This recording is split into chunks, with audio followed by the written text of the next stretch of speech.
இன்றே டவுன்லோட் செய்து உங்கள் ஃபேவரட் ஷோக்களை என்ஜாய் பண்ணுங்க. கதிர் ஃபாரினுக்கு போயிட்டான்ப்பா. அதுக்காக நான் அவனை விட்டு கொடுக்க முடியுமா? அதுக்காக அவனுக்காக பெத்த அப்பனையே விட்டு கொடுப்பியா? உங்களையும் நான் விட்டு கொடுக்க மாட்டேன்ப்பா. என்னையும் அவனையும் ஒரே தராசுல வச்சு பாக்குறதே என்ன விட்டு கொடுக்கறதுக்கு சமந்தான்.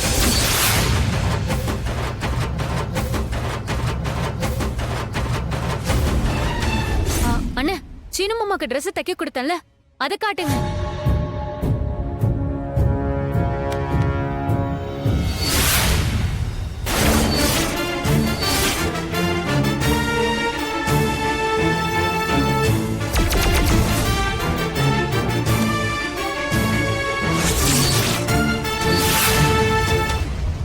என்ன சாரு, உன் முகூர்த்த புடவைக்கு இது மேட்சா இருக்கு? ஆமா, எனக்கும் மாமாக்கும் தானே கல்யாணம் நடக்க போகுது. அப்போ எனக்கு மேட்சா தானே அவரும் போட்டிருக்கணும். அதென்ன சீனு மாப்பிளைக்கு மட்டும் ஸ்பெஷலு? அதான் நீயே சொல்லிட்டியே மாப்பிள்ளைன்னு.